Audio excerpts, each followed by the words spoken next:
અત્યારે આપણે એવું કામ કરવા આવી ગયા છીએ કે જેની આપણના મમ્મી પપ્પાને બેયને ખબર નથી. અત્યારે હું જાઉં છું સીઝન બોલથી ક્રિકેટ મેચ રમવા માટે. આપણી પાસે કીટેય નથી, કાંઈ નથી, એ આપણે ગામનું વાપરવાનું છે. દોસ્તો રેડી થઈ ગયો છું પહેલી વાર. આમ તો જો કે મેં પેડ કે એ બધું પહેલી વાર પહેરેલું નથી, મેં ઘણી વાર પહેરેલું છે. રાજભાઈ, કેટલામી વાર તમે પેડ પહેરો છો તમારી જિંદગીમાં? પહેલી વાર. તો અત્યારે મેં મારી બેટિંગ પૈતી અને આખી મેચમાં મેં સૌથી જ્યાદા રન માર્યા છે. પ્લીઝ વિડિયો ચલે સુધી જોજો.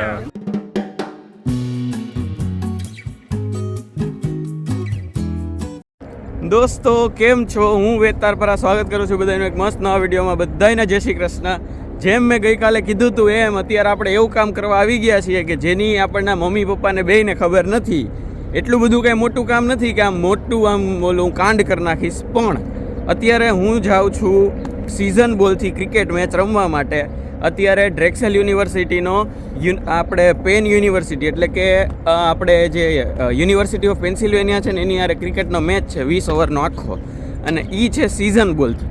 આપણી પાસે કીટેય નથી, કાંઈ નથી, એ આપણે ગામનું વાપરવાનું છે. એટલે આ રીતનો આખો મેચ છે. જોઈએ કઈ રીતનો મેચ રહીએ. અત્યારે રમવા જવાનું છે. અને હું તમને ખાલી એક રેફરન્સ આપી દઉં કે મેં આજથી પહેલાં ક્રિકેટ રમીને જ એ નોર્મલ બોલથી મેં હાથમાં 2 વાર ફ્રેક્ચર કરેલું છે.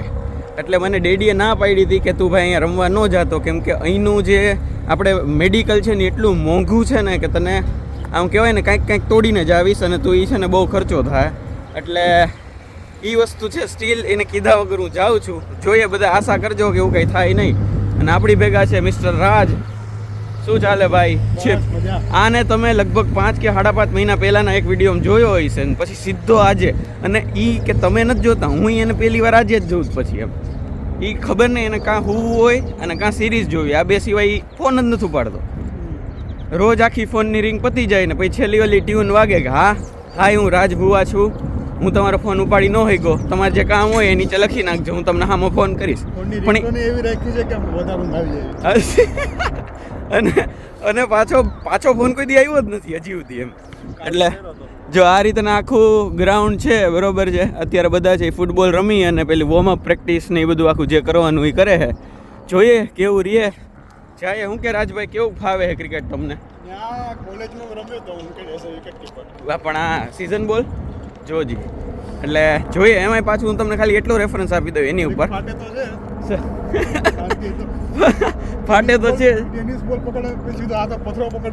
હા, એ તો ફેર પડે 100%. એટલે મેં થોડુંક કોચિંગ કર્યું પણ એ થોડુંક એટલે 3-4 મહિના 5 મહિના બસ, ધેટ્સ ઇટ. એટલે દોસ્તો અત્યારે એ રીતના છે કે બહારનું તાપમાન છે ને 4 ડિગ્રી સેલ્સિયસ છે. હવે 4 ડિગ્રી સેલ્સિયસમાં તમે ક્રિકેટ રમતા હોય એટલે હાથ તમારા હાવ ઠંગરાયેલા હોય, એટલે બોલ જેટલો આવે ને તમને આમ પથ્થરની જેમ જ વાગે, કેમ કે હાથ આખા સ્ટીફ થઈ ગયા હોય તમારા, કડક એમ. એટલે જોઈએ પહેલાં હરખું વોર્મઅપ કરવું પડશે, બાકી છે એ ભેગું નહીં થાય. એટલે ચાલો ફટાફટ જાય. આમ છે ફૂટબોલ ફિલ્ડ આ, પણ અહીંયા ક્રિકેટના એટલા ગ્રાઉન્ડ હોતા નથી એટલે આપણે આમાં જ રમશું.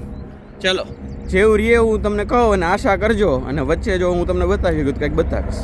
દોસ્તો છે તો બધા આપણા જેવા જ 7:45નો ટોસ ને 8 વાગે મેચ ચાલુ કરવાનો કહી ને 8:05 એટલા જ જણા આવ્યા જ ખાલી. જે ટોસ બોસનું નામ નહીં, એ જે માણસો ભેગા કરે છે. બાકી જો આ રીતનું કંઈક ગ્રાઉન્ડ છે અને સામે આખું જે ફિલાડેલ્ફિયાનું ડાઉનટાઉન છે ને એ દેખાય છે. અને મારે તો આ ગ્રાઉન્ડ એટલું નજીક છે કે અહીંયા આ ઝાડવાની પાછળ જે બિલ્ડિંગ છે ને એ જ મારું આવે. આ જે પાછળ થોડુંક બ્લેક જેવું દેખાય જ ને એ વાળું. એટલે આ રીતનું આખું છે. ચાલો હવે વોર્મઅપ ચાલુ કરીએ અને મસ્ત પછી ક્રિકેટ રમવાનું ચાલુ કરીએ. કેટલા દી પછી એ હું સીઝન બોલ ક્રિકેટ રમીશ. દોસ્તો અમારા બધા છે એ પ્રેક્ટિસ કરે જ. જો રાજભાઈ છે એ પ્રેક્ટિસ કરે છે થોડી. હમણાં મેં એની પહેલાં પ્રેક્ટિસ કરી દોસ્તો. એક હાથ એટલા ઠંગરાયેલા હતા ને એટલે કે હાથમાં એક આવ્યો ને કેચ કરવા ગયો, એમાં એ ચપ કરતો ચપકી ગયો છે. એટલે બીજું કંઈ લાંબુ નથી પણ વાગ્યો ખરો. એટલે હવે કહેવાય ને કે આમ જબરી વોર્મઅપ કરવું પડશે ને હાથને જબરા ગરમ કરવા પડશે, બાકી ભેગું નહીં થાય. અને મેં એક ખાલી કેચ સાદો લીધો ને એમાં જ જોઈ લીધો ને એ બોલ બેટમાંથી આવતો પછી તો શું થાય તો તમને ખબર જ છે. એટલે આમ કહેવાય ને કે બધાને ક્રિકેટર બની જવું હોય છે પણ એ હેલું નથી. એ અત્યારે હું જોઉં છું. તો ચાલો જોઈએ કેવું વોર્મઅપ થાય ને કેવી મેચ નીકળે. 8:30 થઈ ગયા છે પણ હજી પ્લેયર જ ભેગા થાય છે. દોસ્તો અત્યારે અમારા લોકોની બેટિંગ આવી છે, સામેની ટીમે બોલિંગ લીધી છે. એટલે એવું કંઈ હવે આમાં છે ને કોલેજ જેવું રહ્યું જ નથી કે કઈ કોલેજ છે એ કઈ રમે છે, કેમ કે જણા જેટલા થયા કે બે હામ માગી લીધા ને પાકી લીધું ને બધું એ રીતે કરી લીધું. તો અમારી બેટિંગ આવી છે એટલે હું અત્યારે અમ્પાયરિંગ કરવા આવ્યો છું મારી બાજુથી, અને બાકી બધા છે એ કિટ્સ પહેરે છે જે ઓપનર્સ ને એ લોકો છે એ. તો ચાલો જોઈએ, હમણાં મેચ ચાલુ થાય. જો અહીંયા સ્ટમ્પ ગોઠવાઈ ગયા છે અને આ ભાઈ પ્રેક્ટિસ કરે છે, આપણે અમ્પાયરિંગ ચાલુ કરીએ છીએ. Let's go. દોસ્તો આપણા વન ડાઉન બેટ્સમેન છે જે આમ જોસ બટલર અથવા તો વિરાટ કોહલી વન ડાઉન જવાના છે, જે એ આપણા તૈયાર થઈને ઓલમોસ્ટ બેઠા છે. તો રાજભાઈ, કેટલામી વાર તમે આ પેડ પહેરો છો તમારી જિંદગીમાં? પહેલી વાર. હવે ખાલી આમાં ભાગીને બતાવો જ જરાક કે કેમ ભગાય.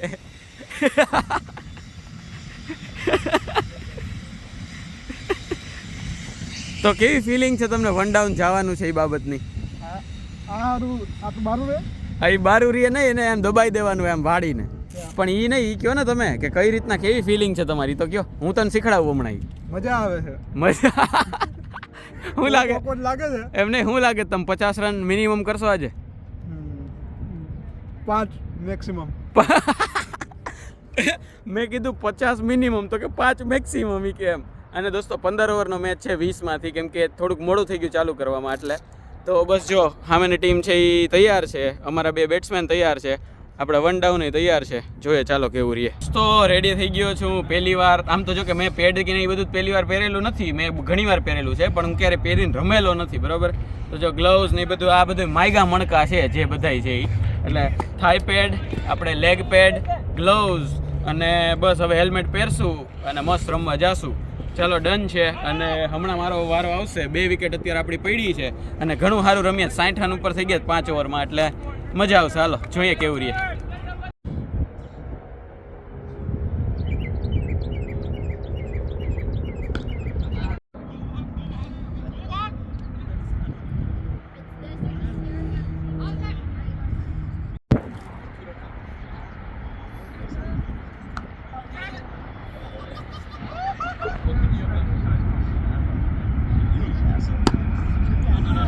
દોસ્તો અત્યારે મેં મારી બેટિંગ પૈતી અને આખી મેચમાં મેં સૌથી ઝાઝા રન માર્યા છે. 129નો ટાર્ગેટ આપ્યો, 128 અમારી ટીમે કર્યા, અને એમાંથી 42 રન મેં કર્યા છે. એની 42 રનમાં 7 કે 8 ચોક્કા માર્યા. પહેલી વાર મેં જિંદગીમાં પેડ, હેલ્મેટ ને ગ્લવ્સ ને, મેં ગ્લવ્સમાં બેટ જ પહેલી વાર ઉપાડ્યું. ખબર નહીં કે નડતું હતું બધું આગળ. બેટ આમ નીચે રાખીને તો પેડ નડતા હતા એમ. એટલે ભાઈ ગજબ મોજ આવી. અને આમ ગરમી એટલી થઈ ગઈ જ ને અત્યારે, પરસેવો જબરો એમ. કાંઈ વાંધો ને, હાલો ફિલ્ડિંગ કરીએ અને મેચ જીતાડી દઈએ ટીમને. તો દોસ્તો આપણે રમીને નીકળી ગયા છીએ. મેચ હારી ગયા ઓફકોર્સ, પણ હમણાં મને ખબર પડી, મેં સ્કોર કાર્ડ જોયું ત્યારે, કે મારા રન 46 છે વિથ 8 ચોક્કા, બરાબર. એટલે 32 રન એમ અને 14 રન છે એ દોડીને, અને એ પેડ પહેરીને દોડવું એટલે ભાઈ ગજબ વસ્તુ છે. એટલે 46 રન માર્યા, 1 ચોક્કો રહી ગયો આપણે, એમાં હું બોલ્ડ થઈ ગયો, કેમ કે બહુ અંદર આવ્યો હતો ને મારી ફાટતી હતી, કેમ કે મેં એક બાજુનું થાઈપેડ નહોતું પહેર્યું. થાઈપેડ એટલે આપણે જ્યાં થાપાનું આવે એ, એટલે એવી રીતનું છે. શું કે તમારો એક્સપિરિયન્સ કેવો રહ્યો પહેલી વાર? મજા આવી? એટલે આવી રીતનું છે. ચાલો હવે આરસીબીનો મેચ છે અત્યારે, એટલે એ ફટાફટ જોઈએ. મસ્ત 240 રન ખડકી દીધા છે. હું બેટિંગ કરતો હતો ને ભેગી આરસીબી કરતી હતી, અને અવાજ છે એ મારો તૂટે જ, કેમ કે બહુ રાઈડું નાખી દીધી. ચાલો ઘરે જાય, મેચ જોઈએ ને કંઈક ખાઈએ પીએ. ચાલો દોસ્તો હું ઘરે આવી ગયો છું, અને ઘરે આવીને મેચ જોયો. મસ્ત આરસીબી જીતી ગયું, મોજ આવી ગઈ. આપણે વાં હારીને આવ્યા, આરસીબી અહીંયા આવીને જીતી ગયું, અને આપણે છે એ રને હારા કર્યા, એટલે આપણે ઓલમોસ્ટ ઇક્વલ થઈ ગયું, જીતી ગયા આપણે એમ. અને અત્યારે બસ જો થાયકો તો બહુ છું, કેમ કે આમ ઘણું બધું છે ને, આમાં જે દોડાદોડીને બધું કર્યું ને, એટલે કેટલા ટાઈમ પછી આવી રીતે 15 ઓવરનો મેચ રમ્યો, એટલે આમ કહેવાય ને કે બોડીના અમુક પાર્ટ દુખે છે. અને આમે ડેડીને કીધું નથી, પણ સ્ટીલ મેં એક હાઈ કેચ કર્યો ને, એના લીધે આ અંગૂઠો છે ને, એમાં અહીંયા જે આ ભાગ હોય ને, ત્યાં છે ને થોડોક આમ ઓલું કહેવાય ને લિગામેન્ટ તૂટ્યું હોય અથવા તો એવું કંઈક થયું હોય ને, એટલે આમ મારથી આખું આમ થાય છે બેન્ડ, પણ અહીંયા થોડુંક આમ સ્લાઇડ દુખે છે, ખબર પડે કંઈક થયું છે એમ, એવી રીતનું. અને એક બોલ મેં જે થાઈ પેડ નહોતું પહેર્યું, રાઈટ સાઈડની થાઈનું, એ બોલ ઘૂસી ગયો હતો ત્યાં, એટલે એ થોડુંક દુખે છે, પણ ફાઇન, બરાબર છે. અત્યારે હવે નાસ્તો કરવાનો ટાઈમ આવ્યો છે, તો આપણે છે એ કાલ જે મંદિરેથી સમોસા લઈ આવ્યા એ ભેગી કેક છે, બરાબર. આ હતી ત્યાં મેં તમને બતાવી નહોતી, અને સોસ. આ રીતનું અત્યારે આપણું જમવાનું છે, જમવાનું નાસ્તો વોટેવર તમે જે કહો એ. અને સવારે હું મારી નાસ્તાની સૌથી ફેવરિટ વસ્તુ પૂરી, આપણે જે હોય ને, જે પૂરી કરીએ આપણે, પૂરી તળીએ, એ હું ખાઈને ગયો તો ભાઈ. આહા, પૂરી ને દૂધ મારા માટે સૌથી બેસ્ટ નાસ્તો છે. એટલે જીગુ દીદી માટે અગેન થેન્ક યુ, કે ભાઈ ગમે કોઈ આપે ને એની જગ્યાએ મને ખાવા માટે પૂરી મળે ને, એપિક વસ્તુ મારા માટેની એમ. એટલે બસ એવું છે. ચાલો તો હવે આ ખાઈ લઉં અને સામે થોડાક અસાઇનમેન્ટ ને એવું છે તો એ કરી નાખીએ ને પછી કંઈક વાત કરીએ આપણે. દોસ્તો અસાઇનમેન્ટ કરી રહ્યો ને ત્યાં સુધી સાંજ થઈ ગઈ. એટલે અત્યારે હું સાંજે 7 વાગે આ વસ્તુ રેકોર્ડ કરું છું અને મને ઓલું અંગૂઠામાં છે ને ઈ ક્યાં વાગ્યું છે ને હું તમને બતાવું ને તો જો આ જે પીડું દેખાય ને અહીંયા બાજુમાં જે અહીંયા હાડકું બહાર નીકળેલું હોય ને ત્યાં મને એ વાગેલું છે. બરાબર, એટલે વાગેલું એટલે એવું કાંઈ જાજુ નથી, આમ નોર્મલ જ છે. બરાબર, પણ આમ હલાવું ને તો ખબર પડે કે અહીંયા કંઈક છે એમ. તો મેં કીધું આપણી પાસે આ વીના ઓલા પડ્યા છે. બરાબર, તમને ખબર હોય તો હું વી કરીને જે ઇન્ડિયન ગ્રોસરી એપ છે ને જે એમાંથી હું ઓલું બધું મગાવતો હોય આપણે ગ્રોસરી રોટલી ને અલગ અલગ બીજી કેળા અને એવી અલગ અલગ વસ્તુ મગાવતો હોય ને ઢોસા અને ફ્રોઝનવાળા નહીં. તો એમાં આ લોકો ઓલું આઈસ પેક આપે આવું. તો આ બધા અમુક મેં સાચવી રાખેલા તો આવા ટાઈમે કામ લાગે એમ. એટલે જો ખરેખર બહુ સિરિયસ કંઈ એ નથી. એટલે આ તો હું હાવ નવરો હોઉં ને એટલે આ બધું કરું છું, બાકી અત્યારે બધું કાંઈ નથી. બરાબર, એટલે મેં તું આવું કરું તો વાંધો ન આવે. તો પરમદી બુધવારે આપણે કામ છે ત્યાં સુધીમાં કેવું કે આ બધું વયું ગયું હોય હાથમાંથી, તો આમ બધું ઉપાડવાનું કેવું કંઈ થાય તો એવું લાગે નહીં કે હાથમાં કાંઈ હતું હવે એમ. એટલે હાવ ઝીરો કરવા માટે એમ. બાકી કદાચ 30-40% જ છે, બહુ જાજુ નથી. એટલે હાલો ઘડીક આઈસ પેકથી આ કરું અને પછી કંઈક જમશું. મોસ્ટલી એ જ જમશું. ગઈકાલ લઈ આવ્યા જ, કેમ કે બાકી પછી બગડી જાય વહેલું. એટલે એ જમશું અને જોઈએ બાકી કેવું રહે. તો દોસ્તો આ વસ્તુ હું બીજા દિવસે રેકોર્ડ કરું છું અને ગઈકાલે તો એવું થયું હતું કે ઘરવાળાની બધાની યાદ આવવા માંડી હતી, ઇન્ડિયાની યાદ આવવા માંડી હતી અને નવરા મગજના વિચારો છે ની ચક્રાવે ચડી ગયા હતા. એટલે એવું થયું હતું. પછી તમને ખબર જ હોય કે એ બધું થાય પછી શું થયું હોય. બરાબર, તો એ જ મેં કર્યું હતું. એટલે પછી હું હુઈ ગયો હતો ને બધું પતી ગયું. આજ બીજો દી ચાલુ થઈ ગયો છે. આજ મેં કાંઈ રેકોર્ડ કર્યું ઓમ નથી. બરાબર, પણ તમને ખાલી એટલું અપડેટ આપી દઉં કે કાલ ક્રિકેટ રમવા ગયો હતો અને કીટ પહેરીને એના આમ ફિલ્ડિંગમાં એટલી બધી આપણે ઓલી કરી નાખી ને આમ મહેનત કે જેટલા આમ શરીરમાં જેટલા મસલ હોય ને બરાબર એનાથી 2-4 મસલ વધારે મને દુખે છે. એટલે આમ કહેવાય ને કે આમ આજે સવાર તો ઉઠવાનું મન નહોતું થતું, એટલું આમ શરીર દુખતું હતું. મને છે ને કંઈક દુખતું હોય ને આમ શરીર એટલે મજા આવે હોવાની એમ. એટલે બસ એવી રીતનું છે. અને અંગૂઠામાં કાલે છે ને મેં ઓલું આઈસ પેકથી આમ થોડુંક શેક વેક જેવું કર્યું હતું. એટલે એના જેવું છે, કાંઈ વાંધો નહીં. અત્યારે જો હું મેગી ખાઉં છું. બરાબર છે, આજે ખબર નહીં બહુ મન થઈ ગયું તો હું મેગી ખાઉં છું, ભેગી છાશ છે. હા, મેં એક વિડીયો એડિટ કરવાનો છે અને મેં કીધું હું તમને મળી લઉં. આજના દીમાં હા મળ્યું જ નથી. બરાબર, તો હું મળી લઉં ને આ જ વિડીયોમાં એમ. તો વાંધો નહીં, ચાલો. એટલે આજના દીમાં મળે એ વટેવર એ તમે સમજી ગયા. આ વિડીયો કેવો લાગ્યો એ ખાસ કોમેન્ટમાં લખી નાખો. હવે આપણે ક્રિકેટ રમવા અહીંયા જાશું નહીં, સિઝન બોલવાળું નોર્મલવાળું મળશે ત્યારે જાવું. આ આપણો શોખ હતો એ શોખ એકવારમાં પૂરો. એટલે પછી ક્યારેક જાઉં, પણ જ્યારે મારી પાસે મારી ભેગું કોક હોય એમ. હું હાવ એકલો જ અહીંયા હોય પછી હાલો માની લો ફ્રેક્ચર થાય એ વાંધો નહીં. ફ્રેક્ચરને એ જે પાટાપિંડીને એ બધું થઈ જાય એનો કોઈ સવાલ નથી.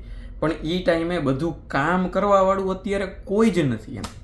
કામ આખું ન કરી દે તો કંઈ નહીં, મને મદદ કરવાવાળું કોઈ નથી. એટલે એ બધું છે ને પછી ક્યારેક ભવિષ્યમાં આપણે કરશું એવા બધા શોખ પૂરા. અત્યારે એકવાર હતો તો એ આપણે પૂરો કરી લીધો ને બહુ સારી રીતે કર્યો. 46 રન મારી લીધા યાર. તો આ વિડીયો કેવો લાગ્યો એ ખાસ કોમેન્ટમાં લખી નાખો. ગમ્યો હોય તો લાઈક કરી દો, ચેનલને ભૂલા વગર સબસ્ક્રાઈબ કરી દેજો અને વિડીયોને શેર ભૂલા વગર. બરાબર, તો કોમેન્ટ અને લાઈક પ્લીઝ દોસ્તો એમ મારા માટે. મળીએ છીએ નેક્સ્ટ વ્લોગમાં. ત્યાં સુધી બધા ખુશ રહેજો, મસ્ત રહેજો, આબાદ રહેજો, હસતા રહેજો અને ખાતા પીતા રહેજો. મળીએ, ચલો બાય બાય, જય શ્રી કૃષ્ણ.